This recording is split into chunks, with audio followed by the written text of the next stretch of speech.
Good evening, everyone. It's January 20th, it's 6:30, it's time for the regular meeting of the Village of Wheeling. Please stand for the pledge.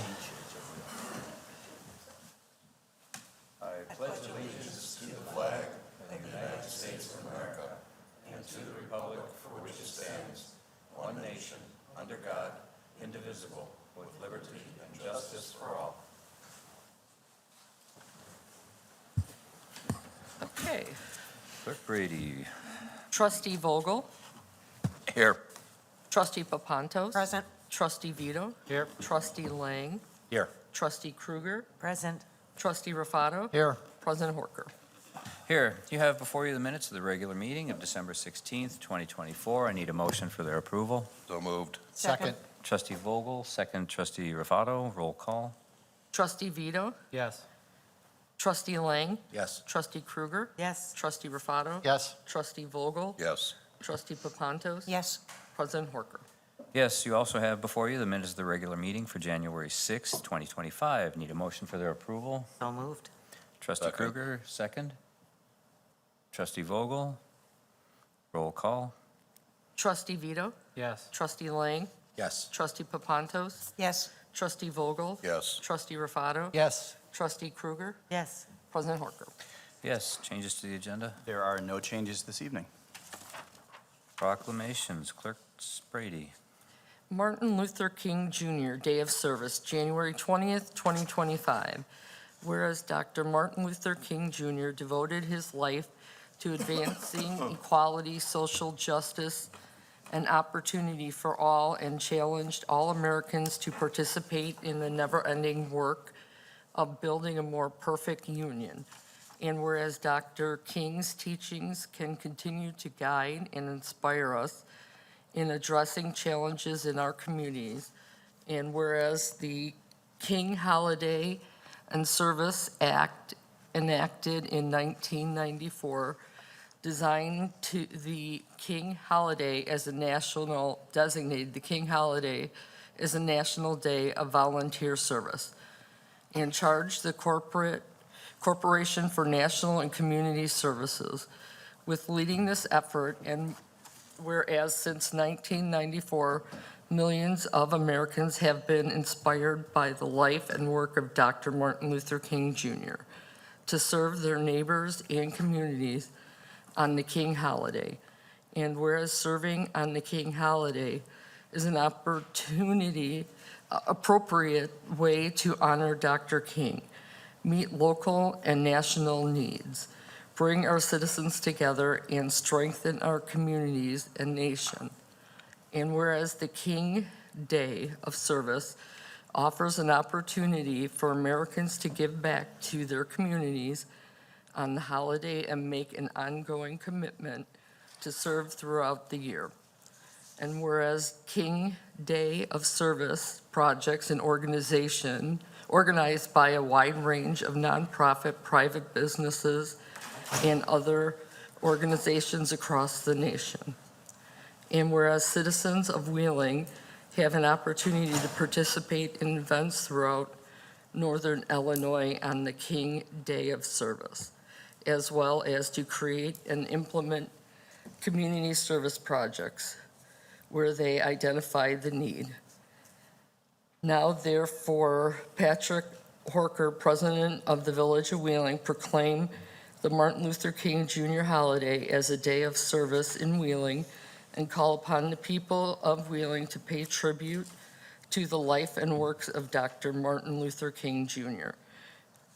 through participation in the community service projects on Martin Luther King Day and throughout the year. Thank you, Clerk Brady. All right. Citizen concerns and comments? Yes, I do have one. Isaac Brubaker. Citizens' concerns and comments. Members of the public may address the board with comments regarding issues relevant to village business. No citizen shall speak for more than 5 minutes without consent of the board. Members of the general public who wish to address the board must sign the request to speak form prior to commencement of the public meeting.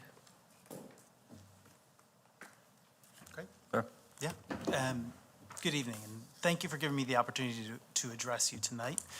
My name is Isaac Brubaker, and I've been a resident of Wheeling since 2016. My wife has lived here nearly her whole life, and we're both active members of the community in different ways. Some of you know me and know that I'm not prone to drama or overreaction, and for those of you who don't know me, I'm truly sorry that we're meeting in this way. I'm here tonight to share my experience with a dislodged manhole cover on January 6, 2025, and to express my deep concern about how this situation was handled. While the safety implications of this issue are alarming, what has been most troubling is a lack of accountability and inadequate response from the village at every step of the process. To catch everyone up, the car in front of my wife's car was dislodged a manhole cover and sent it careening backwards towards her car. About 150 pounds of steel crashed into her car and pushed the engine casing and transmission back about a foot or two, according to our insurance adjuster who inspected the car. The car is now totaled, and my daughter sustained a light concussion as a result of the impact. When the collision happened, a community officer arrived on the scene and filed paperwork. An important question I'd like to raise is this: is it standard practice to send a community service officer to handle incidents of this nature rather than a police officer? Unfortunately, I think the situation was not treated with the seriousness it deserved, and that is what led us here today. After the incident, I contacted the Public Works Director, only to be told that these things sometimes happen. I'm sure we can all agree that the response is terrifying. It suggests that a dislodged manhole cover, a clear hazard to drivers and pedestrians alike, are seen as inevitable and common rather than preventable and infrequent. It also specifically says that there's a pattern of this kind of event happening.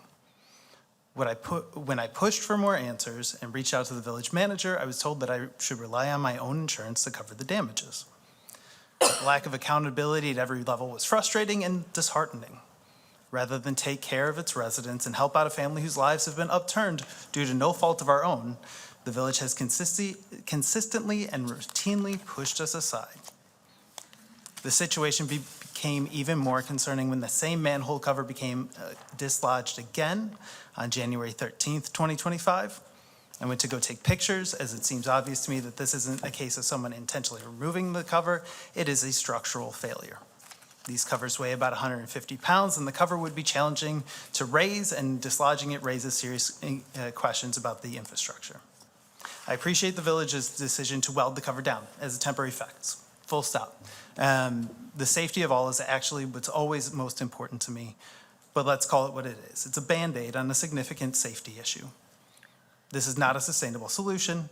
I'm sure your maintenance guys would agree. And I urge the board to use this situation as a learning opportunity to thoroughly review and improve policies and, more importantly, practices for inspecting, maintaining, and responding to infrastructure issues, as well as responding to people who have been victims of these failures. At the heart of this issue is not just a dislodged manhole cover, but the way this problem, and by extension my family, were treated. Safety concerns like this should prompt urgent action, not casual and seemingly routine dismissals. Residents deserve to be heard, taken seriously, and supported. I'm asking that the village take proactive steps to ensure that this doesn't happen again. Let this incident serve as a catalyst for creating a safer community and a more responsible and accountable system. Thank you for your time and consideration. Thank you, Mr. Brubaker. Anyone else? Nope, that's it. Consent agenda. Consent agenda. All items listed on the consent agenda are considered to be routine by the village board and will be enacted by one motion. There will be no separate discussion of these items unless a board member or citizen so requests, in which event the item will be removed from the general order of business and considered after all other agenda items. 11A, resolution approving a bond record-keeping report. 11B, resolution ratifying acceptance of the Illinois Criminal Justice Information Authority Victims of Crime Act, VOCA, grant award for 2 police social workers. 11C, resolution approving the village's continued participation in the Suburban Tree Consortium for the purchase and installation of parkway trees in fiscal year 2025. 11D, Resolution approving a one-year renewal agreement for engineering services with Gawalt Hamilton Associates, Inc. for storm sewer assessment and mapping in the amount not to exceed $750,000 in fiscal year 2025. 11E, resolution authorizing the village president to execute an Illinois Environmental Protection Agency, IEPA, 319 grant for the Stream Bank Stabilization Project. 11F, resolution accepting and approving a publicly bid contract with Martame Construction, Inc. for the Dundee Road Water Main Project in the amount of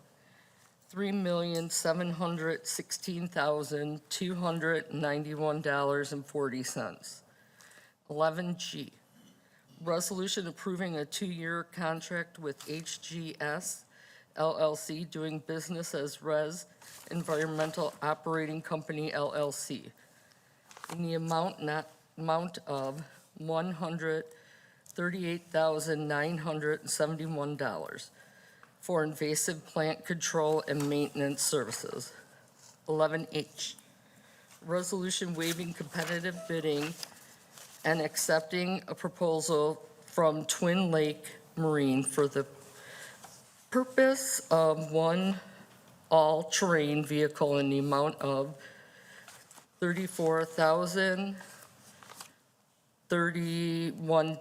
$34,031.83. 11I, ordinance declaring a surplus and authorizing disposal of personal property owned by the Village of Wheeling by recycling, trade-in, donations, or public auction. 11J, resolution approving certain executive session meeting minutes of the President and the Board of Trustees, the Village of Wheeling. Thank you, Clerk Brady. Questions or comments? There being none, I'm looking for a motion to approve as read. So moved. Trustee Papantos, second. Second. Trustee Lang, roll call. Trustee Lang, Yes. Trustee Krueger, Yes. Trustee Rufato, Yes. Trustee Vogel, Yes. Trustee Papantos, Yes. Trustee Vito, Yes. President Horker. Yes. New business. 13A, ordinance granting a variation from Title 21 signs to permit a wall sign on a non-permitted facade, 337 West Dundee Road, Northbrook Bank and Trust, docket number PV24-0018. Mr. Clicker, what do we got? Yes, this is a sign request from our new Wintrust Bank and Trust to put a large wall sign up on the west side of the building. It was heard by the Plan Commission on January 8th and received unanimous recommendation for approval. We're getting a lot of these for the perpendicular to the road walls. Is this something you're looking into to, We definitely can. yeah. Questions or comments? Comments from the petitioner? Tickets. So Trustee Rufato. it's on the west side, and if you're driving by fast, you're really not going to see it. You'll see it longer than the one facing the road. Yes. Yeah, that's true. That's true. Yeah, that's true. So Saying. it was odd that they requested it, but I don't have a problem with it. Thank Sorry, I shouldn't have chimed in. you. Oh, that's all right. But you're right. They're both hard. Any other questions or comments? Concerns? Motion, Trustee Lang, second. Second. Trustee Rufato, roll call. Trustee Rufato, Yes. Trustee Vogel, Yes. Trustee Papantos, Yes. Trustee Vito, Yes. Trustee Lang, Yes. Trustee Krueger, Yes. President Horker. Yes. 13B, ordinance amending Chapter 2 and Chapter 5, what is that, 5? 4. 4, thank you, of the rules and regulations of the Board of Fire and Police Commissioners of the Village of Wheeling regarding original appointments to the Village of Wheeling Police and Fire Departments. Mr. Karati, what do we got? Thank you, President Horker. What you have in front of you is an ordinance that would make some changes to our Board of Fire and Police Commission rules and regulations as they pertain to original appointments for both, in one instance for the police department and for the other instance, the fire department. With respect to the police department, and by the way, these are changes that the Board of Fire and Police Commission had recommended and have been concerned about for quite some time. In essence, for the police department, the changes will improve the process by allowing them to create a pool of qualified eligible candidates from those who test to get on our list. Currently, the way it works is candidates get placed on the list and we go through them in the order that they're ranked, which is based only on the written test. Often what happens is when we go through those processes, candidates get, they wash out, that we do interviews, things like that, as they come along. This would allow us to actually put together a candidate pool at the start. It makes it more efficient for finding candidates, and it gives more flexibility to the Board of Fire and Police Commission in deciding who it is that we need to fill these vacancies at the time that the vacancies come up. It really is something that they've been looking for really for a very long time. The reason that both of these are before you is that as a home rule community, we have the ability to deviate from the state act that governs these things, and this is a power that does inure to our home rule powers. So this will make it much easier for the police department to find the right candidate at the right time than it is right now. With respect to the fire department, it's a much simpler change. It's simply that we want to now require that candidates for firefighter paramedic come in with an EMT basic certification. This will streamline and hopefully result in getting new firefighter paramedics on the street sooner than they otherwise would be if they didn't have that certification coming in here. It's not uncommon. But again, this is something that the board here would need to approve. So happy to answer any questions, either myself or the chiefs. Trustee Papantos? I'm assuming both chiefs are in favor of this? Yes. Thank you. Well, this would make like hire-ins easier too, right? Absolutely. I mean, I think this is more in line with what we do generally. I mean, when we have forget about public safety, when we have a vacancy, you know, we consider all of the aspects of the candidates, try to find the right person, the right fit, the right, the right person for that vacancy. This streamlines all of that and avoids having to jump through hoops to get to a point where we could just do it all kind of at the time that we have the vacancy. So, Thank you. yep. Any other questions or comments? Trustee Kruger? Yes, thank you. I'm just curious, how long does it take for the basic EMTB training? You go through a local junior college, it's a semester class, but there's private ambulance companies that teach it and offer it throughout the year, and it's a couple months, like 8 weeks or something like that. Oh, it saves And us it's eight- available for anybody to take. Saves us 8 weeks of time. Yeah, Great. exactly. Thank you. Thank you, Trustee Kruger. If there are no other questions or comments, need a motion to approve. So moved. Motion, Trustee Kruger, second, Trustee Papantos. Roll call, please. Trustee Vogel? Yes. Trustee Raffato? Yes. Trustee Kruger? Yes. Trustee Lang? Yes. Trustee Vito? Yes. Trustee Papantos? Yes. President Horker. Yes. 13C, discussion regarding concept review for JV Global Cooler Edition at 199 Shepard Avenue, PSPMAJ 24-0003. Mr. Spondilis. Thank you. Before you this evening for discussion is a concept review, just so that the petitioner understands exactly what this is. The village created a process where anyone can come before the board with a concept and provide them with the necessary information to get some feedback. To keep the process equal to all, I will read the following message so that everyone understands exactly what this is and what it is not. The current request for a non-binding approval of the proposed concept plan. The feedback by the board will be used by the development team as a guide in the preparation of the formal concept plan. The outcome of this evening shall not constitute a formal approval or denial. The decision by the board tonight is non-binding and shall not prevent the applicant from moving forward with a formal application. We'll begin with an introduction from Community Development Director Ross Clicker, and then allow the petitioner to say their piece. Director Clicker will then answer any questions, and then we will do a question and answer with the board, should there be any questions.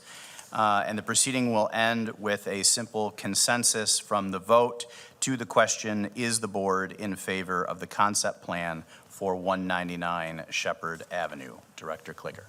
Thank you. JV Global seeks to expand its existing building to accommodate storage for a new tenant. The proposed addition is planned to be located at the easternmost edge of the existing building, adding an additional 14,796 square feet of building area to the already existing 93,261 square foot building. The additional space will be used by a third-party logistics company engaged in the business of cold storage. The new tenant intends for 30-minute pickup delivery windows of 2 to 3 trucks per hour. The hours of operation are planned to be Monday through Friday from 7 a.m. to 4 p.m. Should this concept move forward, staff does have a few items that we would like to make sure that they are addressed, and they are: one, that the building elevations will need to include additional details regarding any roof-mounted mechanical equipment to determine further screening requirements. 2, the geometric site plan shall provide for a base quantity of 128 passenger or light motor vehicles pursuant to the ordinance number 5477, plus additional parking required by the proposed building addition. And 3, the proposed building addition shall avoid any decreases in existing green or open space. And with that, the petitioner, if they would like to explain the project a little bit more in detail. Did you get the PowerPoint? Did Mercy load our PowerPoint? Okay. Good evening. My name is Dan Shapiro, as many of you know, and it's a pleasure to be back here. Happy New Year on a very cold Monday night. So I represent the petitioner on this request, and thank you, Ross, for the introduction. Should this move forward, it's my understanding we would need to amend the special use and also seek a major site plan amendment. But it is for a roughly 15,000 square foot addition for cold storage. Cold storage is a big deal now. This tenant would have truck deliveries about 2 or 3 times a day. You'll see in the narrative here, it's about 30-minute pickup and delivery for those times of the day, Monday through Friday, 7 to 4 p.m. If they were to move forward, the addition itself would generate about $12 million annually in revenue. You see here the aerial, and if you look to the white bottom trapezoid figure or shape, the addition would come off there and move east, go east. We would lose 1 truck spot, but we would gain 15 standard spots for a total of 126, understanding what you just said. We're pretty darn close to that 128. I'm sure we can figure that out as we move forward. You are all familiar with this heavily industrial area and with the use of the property and the surrounding property. You see here's a civil site plan showing the proposed addition in the area that I just described. You'll see on the bottom right, it's real hard to see, but it's the data table. So if you blow up the screen, you'll see the amount of parking, square footage, et cetera. Again, another picture of the building expansion. And here's a rendering of what it would look like. We've had some back and forth with staff regarding details on one of the walls, and whether to be painted or provide more detail. That's something we certainly can work through as we move forward. But this gives you a general idea of what this building would look like as a cold storage addition. Not fancy, pretty straightforward, pretty attractive. Here's some other elevations.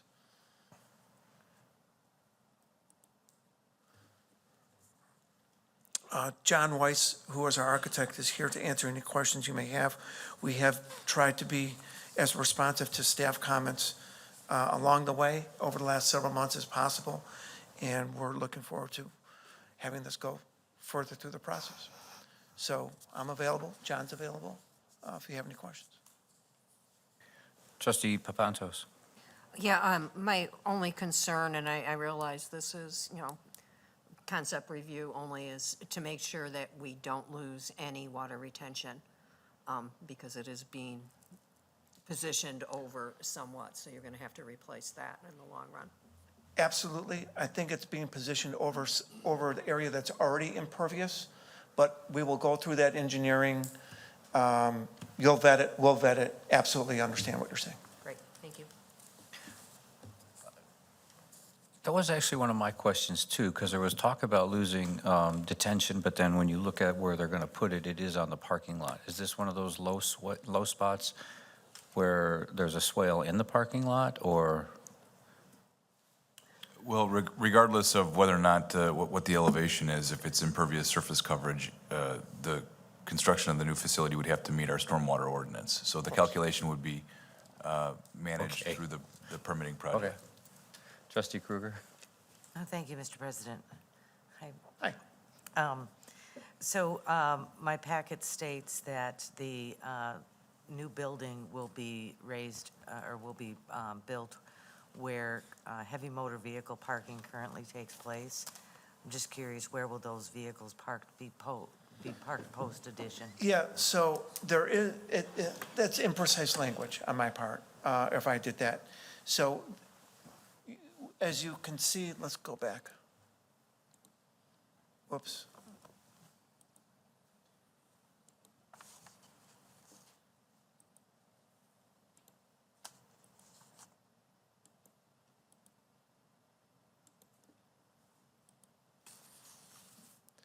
This picture and this one show, it's coming out right here. So our calculations show that we would take about one truck space away. So we're not going into here. This is where the current, you see the trucks parked. We're not going in there. We're coming out here a little bit, and we're going to be probably taking one space where my arrow is here, or where the mouse is here. Generally, that's where the heavy truck parking is, but for the addition, we're taking out one space. Very good. You said that the cold storage user is a tenant. Would there be any signage on this new building? If you allow it. Or, well, you'll go through that Yeah, with staff. yeah. And then I too had my concern about stormwater detention and mitigation, but I Of course. imagine staff will work with you Yeah, on making sure. So that's all I had. Thank you. Trustee Rufato? Just taking off from trustee Kruger, you're coming out, but if you, looking at this picture here, Yep. those trucks that are parked there right now, wouldn't they, not down there, the ones that are Over right here? there, yeah, aren't they going to be right next to the building? So wouldn't you technically be losing those also? Let's look a little bit. So maybe, John, if you want to talk a little bit about the parking, but I think what you're talking about, trustee Rufato, is Yeah. like these spaces here, Yes, right? yes. And these will certainly, be designed so that trucks can get in and out. But right now, conceptually, if you put a truck in here, they back in, they pull out. They back in, they pull out. And I think this is where we have the doors too, right? That's correct. Yeah, this is where we're going to have the doors. I have a better image of the doors for you, if you want, but, John, go ahead. Yeah, hi, my name is John Weiss. I'm with Harris Architects. Can I scroll forward to the rendering? So where you see car parking here, that's not really what is going to happen. I guess you could consider that misleading. That's our senior designer placing vehicles on the site for a rendering. There's one drive-in dock that serves this new addition, and then to the right of this view, there'll be truck parking still established there. So we're only coming out to a certain point on the site plan. And I can't have a back button. So the parking that you saw in that photo, the building comes up to the edge of that and then stops. So the parking of trucks still would be happening near this building. Go to the conceptual plan, because it shows it.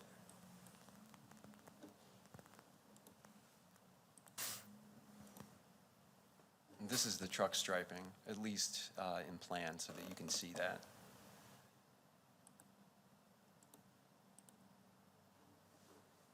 So we're coming up to right about here, and then we're turning down slightly.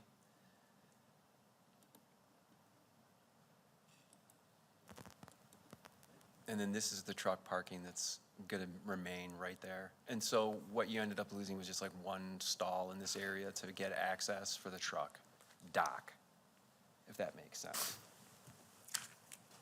Okay, thank you. It looks, to me, it looks We like can you're gonna lose a clarify little bit. that in, Right. we can clarify that better in drawings so that when it moves forward, That's you'll be fine. able to see that, what goes, you know, civil drawings will show what's existing, obviously, and they'll indicate what's getting demoed and then what's coming in as new. So it'll be a little bit clearer. Okay, great, thank you. Thank you, trustee Rufato. Questions or comments, anything else? Mr. Spondilis, what's the question? The question before the board is the board in favor of the concept plan for 199 Shepard Avenue? As a reminder, the village board is being asked to provide non-binding feedback to the developer. The developer may choose to move forward regardless of the board's feedback. We good, Mr. Clicker? We're good. Clerk Brady, poll the board.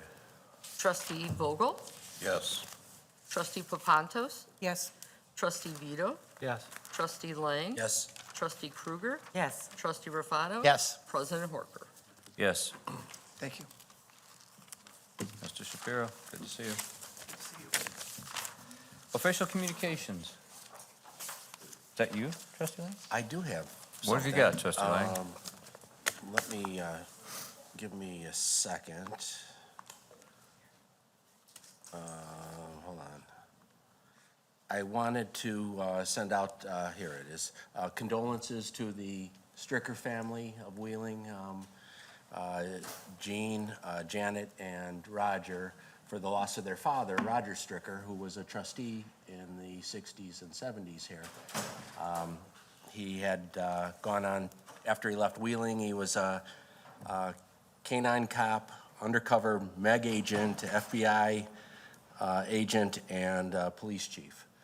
But most importantly, he served the village of Wheeling for a number of years.